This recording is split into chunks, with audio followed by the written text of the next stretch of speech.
ఓం నమ శివాయ YouTube channel common man power మార్పు ప్రోగ్రామ్కి స్వాగతం. సో నేను 3 వారాల నుంచి ఏం చెప్పను అనేది రియల్ ఎస్టేట్ దాని మీద అనేసి చెప్తున్నాను. కాబట్టి ఇప్పుడు వచ్చేసి దీనికి కామన్ మ్యాన్ పవర్ అనే దానికంటే కూడా బయ్యర్ మోసపోకుండా ఉండటానికి అని చెప్పను అనే దాని మీద హెడ్డింగ్ పెడితే బాగుంటుందేమో అని చెప్పను అనేసి నాకు అనిపిస్తుంది. ఎందుకంటే చాలామంది వాళ్ళ సమస్యలు కానీ ఇంకోటి కానీ అని చెప్పను అనేసి వాళ్ళు ఫోన్ల ద్వారా మెసేజ్ల ద్వారా చెప్తున్నారు అనేసి నేను చెప్పాను. ఈ వారం ఇంకా ఎక్కువైంది, ఎందుకంటే చాలామంది చూశారు. అదే విషయము. ఇక్కడ ఏంటి అని చెప్పనంటే రియల్ ఎస్టేట్ దాని మీద కావచ్చు, లేదు వేరే బిజినెస్ పరంగా కావచ్చు, లేదు ఇంకో పరంగా కావచ్చు, ఎక్కడైనా కానీ డబ్బు ఇన్వాల్వ్మెంట్ ఉంది అని చెప్పని అనేసి అన్నప్పుడు జాగ్రత్తగా ఉండాల్సినటువంటి అవసరం ఉంది. ఎందుకోసమో అని చెప్పనంటే డబ్బు మనది, కష్టం మనది, మన రక్తాన్ని చెమటగా మార్చి రూపాయి కడుపు కట్టుకొని దాచిపెట్టుకొని ఇచ్చేస్తే ఈ గద్దల్లాగా కోడిపెట్టల్ని తన్నుకుపోయినట్టు ఎవడెవడో వచ్చి మీ దగ్గర నుంచి తన్నుకుపోతున్నాడో అని చెప్పనంటే గనక మనకి చాలా ఇబ్బంది అవుతుంది. కాబట్టి తెలివిగా మనం ఆలోచించాల్సినటువంటి అవసరం ఉంది. ఎందుకోసమో అని చెప్పనంటే డబ్బు మనది, కష్టం మనది, ఫ్యూచర్ మనది, భవిష్యత్తు మన కోసం కావచ్చు, మన పిల్లల కోసం కావచ్చు అని చెప్పననే దాని మీదే ఆలోచించి మనం ఇన్వెస్ట్మెంట్ అనేది చేస్తున్నాము. అది ఎక్కడ డబ్బు ఇన్వాల్వ్మెంట్ ఉన్నా కానీ జాగ్రత్తగా చూసుకోవాల్సినటువంటి అవసరం ఉంది. డబ్బు పోయిన తర్వాత అని చెప్పననేసి గవర్నమెంట్, ఏ స్టేట్ గవర్నమెంట్ అయినా, ఏ సెంట్రల్ గవర్నమెంట్ అయినా కానీ, ఏ పోలీస్ డిపార్ట్మెంట్ అయినా కానీ చేయగలిగింది ఏం లేదు. ఇది కోర్టులో కేసు వేసాము అని చెప్పనంటే కనుక ఎన్ని సంవత్సరాలు నడుస్తుంది అనేది తెలీదు. మళ్ళీ దానికి అడిషనల్గా మళ్ళీ మన జేబులోంచి, మన చేతుల్లోంచి అని చెప్పననేసి కోర్టు కేసుకి లాయర్ ఫీజులు ఇంకోటి అనేసి అవన్నీ పెట్టుకోవాల్సినటువంటి అవసరం ఉంది. సో ఇవన్నీ కూడా మెడికల్ టర్మినాలజీలో ఒక ఇది ఉంది. ఏంటి అని చెప్పనంటే prevention is better than cure అనేసి. అంటే జబ్బు రాకముందే మనం జాగ్రత్త పడటము అని చెప్పననేది ఒకటి. 2 జబ్బు వచ్చిన తర్వాత మందు తీసుకునేదాకా సిచ్యువేషన్ని తీసుకురావద్దు అని చెప్పననేది నా ఒక ఆలోచన అనమాట. ఎందుకోసమో అని చెప్పనంటే చెప్పా కదా, మన డబ్బు మన ఇవన్నీ పోయినాయి. డబ్బు పోయింది, టైం పోయింది, లేదు ఇంకోటి అయింది అని చెప్పనంటే కనుక బీపీ షుగర్లు వస్తాయి, ఆరోగ్యం పాడవుతుంది, మళ్ళీ దానికి అడిషనల్గా ఖర్చు ఇంకోటి అనే దాని మీద. దీనికి ఏంటి అని చెప్పనంటే ఏ గవర్నమెంట్ ఏది చేయలేదు అన్నా కదా. ఈ రోజు దాకా ఓన్లీ హైదరాబాద్లో ఎంతోమంది ఎన్నో రకాల దీని మీద అనేసి కొన్ని కోట్లలో ఒక్కో దగ్గర 50 కోట్లు, 100 కోట్లు, 200, 500 కోట్లతోటి అనేవి ప్రజల డబ్బుల్ని తినేసి వెళ్ళిపోయిన కంపెనీలు చాలా ఉన్నాయి. అది రియల్ ఎస్టేట్లో కొంచెం ఎక్కువగా ఉన్నాయి. మిగతా వాటిలలో ఫైనాన్స్ అని, చిట్ ఫండ్స్ అని, మనీ రొటేషన్ స్కీమ్స్ అని, లేదు ఇంకోటని అని చెప్పని అనేది చాలా వీటి మీద అనేసి ఉన్నాయి. అవన్నీ కూడా గవర్నమెంట్ దగ్గరుండి మీ డబ్బులు వెనక్కి ఇప్పిస్తాము అని చెప్పని అనేది ఏ గవర్నమెంట్ చెప్పదు. ఎందుకోసం అంటే దాని మీద ఇన్వాల్వ్ కాదు. వాళ్ళకి కావాల్సింది ఓట్లు, ట్యాక్సులు, డబ్బులు, వాళ్ళ పదవులు, వాళ్ళ పవరు, అంతే. అంతకుమించి ఇంకేం లేదు. ప్రజల కష్టాలు లేకపోతే ప్రజల యొక్క ఇబ్బందులు ఇంకోటి అనేసి చూసే గవర్నమెంట్ ఇండియా మొత్తంలో ఏ స్టేట్లో కూడా లేదు, ఇంక్లూడింగ్ సెంట్రల్. ఇది ప్రతి ఒక్కళ్ళు ఆలోచించాలి. మన జాగ్రత్తలు మనమే తీసుకోవాలి. అది నేనైనా, మీరైనా, ఎవరైనా కానీ. ఇంకా రియల్ ఎస్టేట్ దీని మీదకి వచ్చాము అని చెప్పనంటే రియల్ ఎస్టేట్ కంపెనీ వాళ్ళు టోటల్గా ఒక ప్రాజెక్టుకి అయ్యేటువంటి 100 కోట్లు కావచ్చు, 500 కోట్లు కావచ్చు, 1000 కోట్లు కావచ్చు, దాని మీద వాళ్ళ ఇన్వెస్ట్మెంట్ అని చెప్పననేది చాలా తక్కువ మొత్తంలో ఉంటుంది. వాళ్ళంతా తిమ్మిన్ చేసి అని చెప్పననేది పేపర్లలో అగ్రిమెంట్లు, లేదు ఇంకోటి అనేసి చేసుకొని అందరికీ టోకెన్ అడ్వాన్స్ల కింద పప్పు బెల్లాలు పంచినట్టు అని చెప్పననేసి కొంచెంగా పంచి వాళ్ళు ప్రాజెక్ట్ స్టార్ట్ చేస్తారు. మిగతావన్నీ కూడా డబ్బులు కొనేవాళ్ళు, బయ్యర్లు ఎవరైతే ఉంటారో వాళ్ళు ఇచ్చేవే. ఈ బయ్యర్లు ఈఎంఐలు, బ్యాంక్ లోన్లు తీసుకొని ఈఎంఐలు కట్టుకుంటూ చేసుకుంటూ అనేసి నేను లాస్ట్ వీక్ ఆల్రెడీ చెప్పాను. కానీ ఇవన్నీ చేసి కష్టపడి మనం డబ్బులు ఇచ్చాము అని చెప్పనంటే వాడికి ఇన్వెస్ట్మెంట్ లేకుండా అని చెప్పననేది వాడికి కొన్ని కోట్ల రూపాయలు లాభం వస్తుంది. 2 వచ్చేసి డబ్బులు ఇచ్చిన తర్వాత ఇన్ టైంలో ప్రాజెక్ట్ కంప్లీట్ కాలేదు ఇంకోటి అని చెప్పనంటే కనుక ఇబ్బంది కొన్న వాళ్ళకి. అది ఎవరైనా కావచ్చు, నేనైనా కావచ్చు, మీరైనా కావచ్చు. అట్లాగే దీని మీద అని చెప్పననేసి ఏమంటారు, గవర్నమెంట్ ఏది పట్టించుకోదు ఇంకోటి అని చెప్పననేసి చెప్పాను కదా. ఫ్లాట్లు కంప్లీట్ అయిన తర్వాత అని చెప్పననే దాని మీద అది హై రైజ్ అపార్ట్మెంట్లు కావచ్చు, విల్లాలు కావచ్చు, లేదా ఇంకోటి కావచ్చు వీటన్నిటి దగ్గర నాకు కొంతమంది ఫోన్లు చేసి కొన్ని విచిత్రమైనటువంటి సమస్యలు చెప్పారు వాళ్ళవి. అందరూ ఫ్లాట్లు కొన్నారు, ఒకళ్ళకి వెళ్ళేటప్పుడు బిల్డరు ముడిపెట్టేసి వెళ్ళాడు, మేము కొట్టుకొని వస్తున్నాం అక్కడ. దానికి ఏంటి అని చెప్పనంటే పార్కింగ్ ప్లేస్లో మాకు అమ్మాడు కార్ పార్కింగ్, ఇంకోళ్ళకి అమ్మాడు.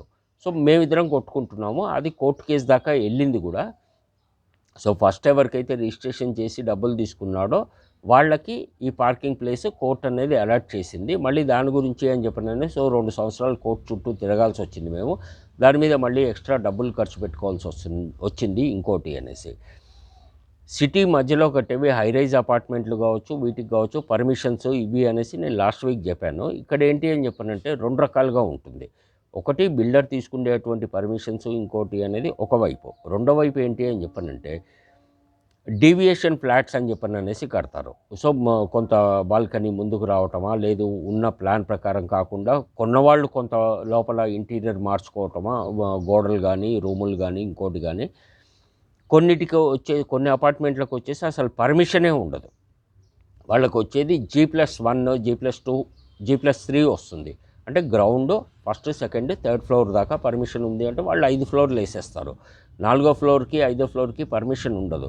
దానికి మళ్ళీ బీఆర్ఎస్ అని చెప్పననేసి గవర్నమెంట్ ఇచ్చింది, రిలీజ్ చేసింది అని చెప్పనన్నప్పుడు మళ్ళీ దానికి 2 లక్షలు 3 లక్షలు ఎక్స్ట్రా అమౌంట్ మనం కట్టుకొని మళ్ళీ ఆ బీఆర్ఎస్ బిల్డింగ్ రెగ్యులరైజేషన్ స్కీమ్ అనేసి మనం కొన్నటువంటి ఫ్లాట్ గవర్నమెంట్ డిపార్ట్మెంటు కార్పొరేషన్ వాళ్ళు వచ్చి పడగొట్టకుండా ఉండటానికి మనం కట్టేటువంటి ఫీజు అది డీవియేషన్ ఫీజు. బీఆర్ఎస్ అని చెప్పననే స్కీమ్లో వస్తుంది అది. సో ఇవన్నీ కూడా చూసుకోవాల్సినటువంటి అవసరం ఉంది కొనే ముందు. రెండేంటి అని చెప్పనంటే సోషల్ మీడియా ద్వారా కావచ్చు, బిల్డర్లకు కావచ్చు, బిజినెస్ పరంగా కావచ్చు, ఇంకో దగ్గర కావచ్చు, డబ్బులు ఎక్కడ కూడా పోగొట్టుకోకుండా ఉండి మీరు తెలివిగా ఆలోచించి మీ పని ఇన్ టైంలో మీరు కంప్లీట్ చేసుకోగలిగారు అని చెప్పనంటే మీరు తోపు తురుమే. అది మీ సొంత వాళ్ళే చెప్తారు, మీ ఇంట్లో వాళ్ళే చెప్తారు, మీ అన్నదమ్ములే చెప్తారు, మీ ఫ్రెండ్సే చెప్తారు. లేదు ఎవరి మాట వినకుండా లాస్ట్ వీక్ నేను చెప్పినట్టు నేను మోనార్క్ని, నన్ను ఎవడూ మోసం చేయలేడు అనేసి నువ్వు డబ్బులు పోగొట్టుకున్నావు అంటే వీళ్ళే తిడతారు నిన్ను. తెలివి లేనోడు, బుద్ధి లేనోడు, ఎవరి మాట వినకుండా డబ్బులు పోగొట్టాడు ఇంకోటి అని చెప్పననేసి ఆ వర్షన్లో వాళ్ళు వస్తారు. సో తెలివిగా ఉంటే ఒక రకమైనటువంటి గుర్తింపు ఉంటుంది. తెలివి లేకుండా డబ్బులు పోగొట్టుకున్నాము, టైం పోగొట్టుకున్నాము, మోసపోయాము అని చెప్పనంటే కనుక తిట్లు ఇంకో రకంగా ఉంటాయి. ఇవి ప్రతి ఒక్కళ్ళకి వర్తిస్తాయి, ప్రతి ఒక్కళ్ళు చూసుకోవాల్సినటువంటి అవసరం ఉంది. ఇంకా హైదరాబాద్ నుంచి అని చెప్పననేది అమరావతికి రియల్ ఎస్టేట్ బిజినెస్ షిఫ్ట్ అవుతుంది ఇంకోటి అనేసి చెప్పాను నేను లాస్ట్ వీక్.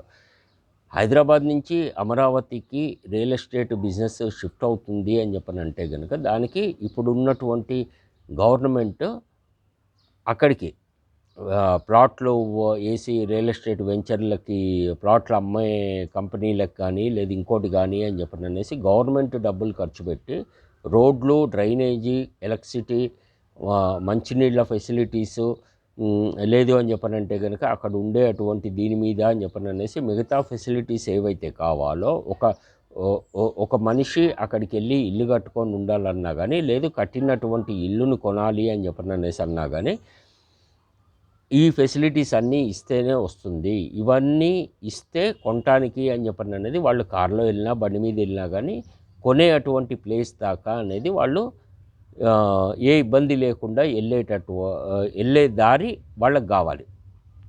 ప్లస్ ఇంకోటి ఏంటి అంటే ఇవన్నీ కూడా హైదరాబాద్ అంత గొప్పగా లేదు, సింగపూర్ చేస్తాము, మలేషియా చేస్తాము, హాంకాంగ్ చేస్తాము అని చెప్పననేటువంటి దాని మీద రాజకీయ నాయకులు చెప్పేటువంటి మాటలకి ఈ యొక్క అమరావతి అనేది కనీసం ఈ జనరేషన్ చూడదు. ఇంకొక 30 నుంచి 40 సంవత్సరాలు మినిమం టైం పడుతుంది. నెక్స్ట్ జనరేషన్ చూస్తుంది అమరావతి క్యాపిటల్ సిటీ అంటే ఓకే ఈ రకంగా ఉంటుంది అని చెప్పననేసి. అంతేగాని అంత తొందరగా అయ్యేది అని చెప్పనంటూ ఏం లేదు. కాకపోతే ఏంటి అని చెప్పనంటే ఎక్కడ ఏ రియల్ ఎస్టేట్ వాళ్ళని ఏ దీని మీద మనం తీసుకున్నా కానీ ఏం చేస్తారు అంటే మనకి ప్రతి ఒక్కళ్ళకి ఎవరికైనా కావచ్చు, అరచేతిలో వైకుంఠం చూపిస్తారు, నోట్లో బెల్లం పెడతారు, ఫైనల్గా కంట్లో కారం కొట్టిపోతారు. ఎందుకోసం అని చెప్పనంటే 95%, 98% దాకా ఉన్నది మార్కెట్లో చీటర్సే. సో వీళ్ళని నమ్ముకొని మనం ముందుకెళ్ళాము తెలివి లేకుండా అని చెప్పనంటే మునిగిపోయేది మనమే. ఇవన్నీ చూసుకోవాల్సినటువంటి అవసరం ఉంది. ఇంకోటి ఏంటి అని చెప్పనంటే, ఇప్పుడు దాకా హైదరాబాద్లో డబ్బులు కట్టి మోసపోయినటువంటి బయ్యర్లకి, ఇంతకుముందు ఉన్న గవర్నమెంట్ చేసినటువంటి పొరపాట్లకి లేదు ఇంకో దానికి అని చెప్పని అనేది పక్కన పెట్టినా కానీ, ఇప్పుడున్నటువంటి గవర్నమెంట్ అయినా కానీ ఆ బిల్డర్లందరినీ పిలిపించి మేము మాట్లాడి మీరు కట్టినటువంటి డబ్బులకి లేదు మళ్ళీ రేటు పెంచకుండా ఉండటానికి దీనికి అని చెప్పని అనేసి మీ యొక్క డబ్బులు మేము వెనక్కి ఇప్పటమా, మీ ప్రాపర్టీ మీకు వచ్చేటట్టు చేయటమా అని చెప్పని అనేసి ఒక్క రాజకీయ నాయకుడైనా చెప్పాడా? అది ఏ పార్టీ వాళ్ళైనా కావచ్చు, ఏ స్టేట్ అయినా కావచ్చు, ఎక్కడైనా మోసపోయిన బయ్యర్లు ఉన్నారు. ఒక్కళ్ళైనా చెప్పారా? నిజంగా ఎవరైనా చెప్పారు అని చెప్పనంటే నిజంగా ఆ రాజకీయ నాయకుడికి హ్యాట్స్ ఆఫ్. నిజంగా ప్రజల కోసం పనిచేస్తున్నాడు అని చెప్పని అనేసి ప్రజలు కూడా అనుకుంటారు, నేను అనుకుంటాను. ప్రజల్లో నేను ఒకడిని కాబట్టి. అట్లా చెప్తున్న వాళ్ళు ఎవరు లేరు. ఎందుకు లేరు? వాళ్ళకి బిల్డర్స్ అసోసియేషన్ దగ్గర నుంచి దీని దగ్గర నుంచి అనేది వాళ్ళకి రావాల్సినటువంటి డబ్బులు లేదు పార్టీ ఫండ్స్, వాళ్ళకి రావాల్సిన లంచాలు ఇంకోటి అనేది వాళ్ళకి వస్తున్నాయి కాబట్టి. సో కాబట్టి ఇవన్నీ కూడా చూసుకోవాల్సినటువంటి అవసరం ఉంది. ఆ తర్వాత వచ్చేసి సోషల్ మీడియాలో ఫేస్బుక్లో, మెసెంజర్లో లేదు వాట్సాప్లో, ట్విట్టర్లో ఇంకో దగ్గర అనేది సోషల్ మీడియా బిచ్చగాళ్ళు మరీ ఎక్కువైపోయారు. అక్కడ కూడా కథలు కహానీలు చెప్పి డబ్బులు తీసుకుంటున్న వాళ్ళు, తీసుకొని వెనక్కి ఇవ్వకుండా మోసం చేస్తున్న వాళ్ళు, లేదు మనం డబ్బులు పంపించగానే అది చిన్న అమౌంటా పెద్ద అమౌంటా పక్కన పెడదాము, డబ్బులు పంపించిన తర్వాత ఎంబడే మనని బ్లాక్ చేయటమో అని చెప్పని అనేసి చేస్తున్న వాళ్ళు కూడా చాలామంది ఉన్నారు. ఇవన్నీ కూడా చూసుకోవాల్సినటువంటి అవసరం ఉంది. సో ఫైనల్గా నేను చెప్పేది ఏంటి అని చెప్పనంటే, మన రక్తాన్ని చెమటగా చేసి మనం రూపాయి కడుపు కట్టుకొని దాచుకున్న డబ్బుల్ని ఏ ఒక్కళ్ళు దోసుకొని పోకుండా చూసుకోవాల్సినటువంటి బాధ్యత మీదే. ఎవడు ఏ రకంగా సహాయం చెయ్యడు. పోగొట్టుకుంటే ఇంకా తిడతారు తప్పించి, అవి చూసుకోండి. సో ఇది ఈ కోర్టు కేసులు లేదు ఇంకోటి ఉన్నటువంటి వెంచర్ల జోలికి అస్సలు వెళ్ళకండి. సో లాస్ట్ వీక్ చెప్పినట్టు లీగల్ ఒపీనియన్లు, వాల్యుయేషన్లు అడ్వకేట్ల దగ్గర నుంచి తీసుకోండి. నెక్స్ట్ వీక్ నేనేం చేస్తాను అని చెప్పనంటే, ఈ రియల్ ఎస్టేటు దాని మీద పనిచేసే ఏజెంట్లు లేదు బ్రోకర్లు లేదు వాళ్ళ యొక్క ఇష్యూస్ ఏ రకంగా ఉంటాయి, మంచిగా ఉన్నాయి, చెడ్డగా ఉన్నాయి, డబ్బుల దీని మీద అని చెప్పని అనేసి జరిగేటువంటి వీటి మీద అనేది నేను చెప్తాను. అది 5వ ఎపిసోడ్ అవుతుంది. చూద్దాం అది దానికి కావాల్సిన ఇన్ఫర్మేషన్ అంతా కూడా ఏ రకంగా నాకు వస్తుంది ఏంటి అనేసి. సో వీడియో చూస్తున్న వాళ్ళందరికీ మరొకసారి థ్యాంక్ యూ వెరీ మచ్. ఓం నమో వెంకటేశాయ. అందరూ బాగుండాలి, మంచి వాళ్ళు ఇంకా బాగుండాలి. Thank you.